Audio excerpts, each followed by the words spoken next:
So I wanted to pick up a set during Double Points a couple months ago, and I settled on this one because there's a lot of cool figures, and I don't really have a Star Destroyer before, but I did notice after building it that there is a giant gaping hole where there shouldn't be. This is the Imperial Light Cruiser from The Mandalorian. It came out in summer 2021. I did buy it because I thought it would be a cool build.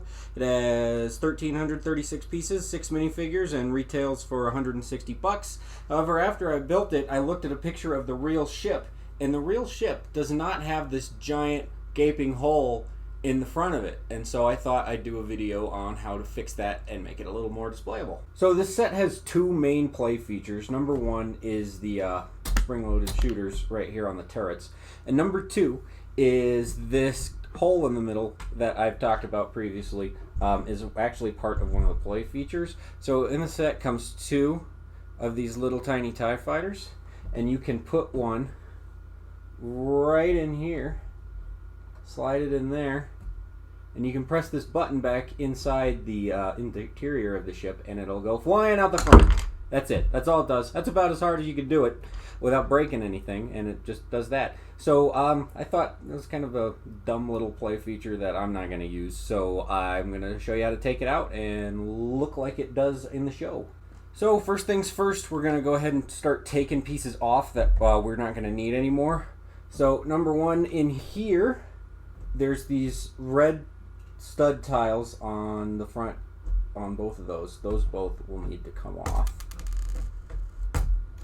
Next up here, these 5 pieces right here, the studs on the side piece, the slopes, and the rounded bottom piece, those are going to need to come off as well. And there will be one more piece that we need to take off after we take off the front panels here. So once you have those pieces off, go ahead and take off the front panels. And as I just mentioned, these little grate pieces right here on both sides are going to need to come off. Now this part's a little trickier because this whole panel here, all these long upside down pieces, is one thing that's connected all together. But we only want to take off these 2 pieces, or these 3 pieces, sorry, and one little piece on the back. You can see it right there.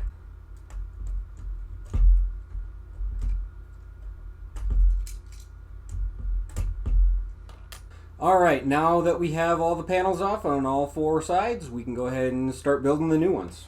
Unfortunately, due to the fact that we have to move the panels closer together, I had to use a good amount of extra pieces from my collection. So I've circled the pieces on this picture that you will need for the top panels here. They are exactly the same as each other, except for the triangle pieces, which are facing opposite directions, which I have circled now. Alright, so we just saw all the pieces that we're going to need. We are also going to need all the pieces from the original panel as well. So we're going to start with these 4 pieces put together just like this. Then we're going to have that piece connected with the 2x2 tile right there, and we're going to take this little 1x2 and put it right there. Next we're going to flip it over and we're going to put this piece on right here and this piece on right here. This can be a tile if you want. I just thought that looked cool. Next we're going to go ahead and put this piece on right here like that, followed by this one at like that, one stud up. The big tile that came on the original panel is going to go right there in the middle. Alright, back to here. We're going to flip it over. We're going to put a 1x4 there, followed by a 1x6 here. Then this other piece from the original panel is going to go right here. If I can get the snap, there we go. And then another 1x6 will go right there, followed by this piece going right there. To secure this, I'm going to put this 2x4 plate right there. Flipping it back over to this side, we're going to have a 2x4 plate right here. And this piece is going to line up right here, but we're going to use this to hold it there, along with this to match up with it. Turning it back over to finish it up, we're going to put this 2x2 here, this little 1x2 to fill in this gap, and finishing touch, put this little tile or any piece, I prefer this one to be a tile, I think, to go right here, and we'll see why in a sec. So there is your front panel. And after finishing the other side, you will have panels for both sides that are much bigger. These are the pieces you will need for the bottom panels. They are exactly the same pieces on both sides. The dark gray pieces can be either color. That's just what I found in my bucket.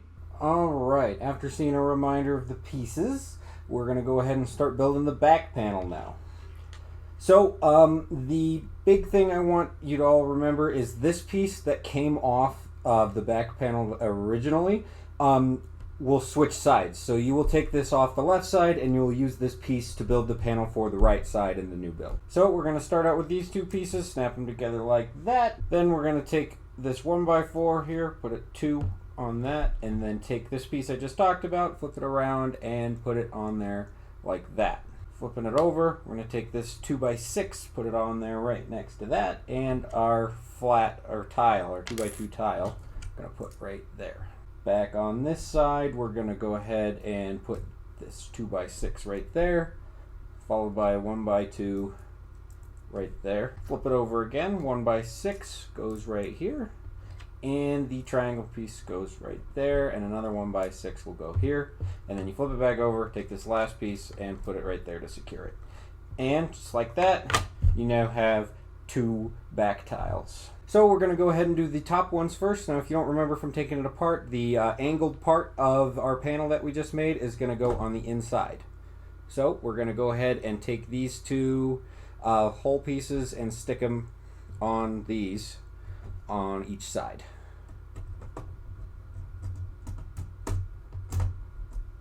And just like that, they're on there, and there's a much smaller gap that looks a lot more like the ship in the show. And so I'm going to show you that it does close just fine. It actually closes a lot better than the original one. It is pretty good. I was surprised that it closed that perfectly. Now here on the back side, we're going to follow the same rule. The angled part of our panels that we just made will face the inside. So this piece will go right along the top of this long studded piece right here. So this tile will go right on the corner, and all you got to do is snap it down. And just like that, there it is from the bottom. Now before we take a look at the final product, there is one more thing that I kind of wanted to change on this. The spring-loaded shooters in the turrets, I wanted to get rid of those and make the turret look a little better. So as a little bonus build, I'm going to show you how to improve the turret with not a lot of extra pieces. Here are the extra 7 pieces needed for the turret. So unlike before with the panels, I did take some pieces from the turret that we're not going to use. With the panels, we used every piece that we took off in a different way. But with these pieces right here, so the circle piece, the shooters, and then these 2 pieces, we will not need. So coming in with the new pieces first, we're going to start with this circle, and we're going to take a tile and put them all around the sides. Just like that. Then we're going to take these turret pieces and put them right here in the middle, just like that. And then we're going to take our 2 2x2 tiles stuck together, and we're going to put them right there on the back. Now these pieces with the studs on the side piece right there, I took off the turret and I didn't change them at all, but I did drop it. And we're going to take these and put them on the 2x2s with the long side going towards the front there. Same on the other side. And finally, I put this piece on top to kind of cover up the hinges there, and if you want, you can put that grate on top for a little greebling. Now I felt the spring-loaded shooters were kind of the only source of color on the original build on the exterior, so I did find some green studs of the same color, and I'm going to put those on the front of it just to give the ship a little color. So do that twice for 2 turrets and you put them on your build. So here's a side-by-side of our 2 turrets. This one is a lot bigger and chunkier, and I think this one looks a lot better. Even though it doesn't click when it turns, it can still hold its position wherever you put it. So that being said, let's take a look at what it looks like now. And with the gap in the middle being much smaller, we can make sure that this looks just like the one in the show, or at least a lot more like the one in the show than the original build. So there you go. I hope you enjoyed the video. I hope you can make yours a little better so you can display it on your shelf without the giant gaping hole in the middle there. So thanks for watching. Go ahead and subscribe, and I'll talk to you later. Thanks.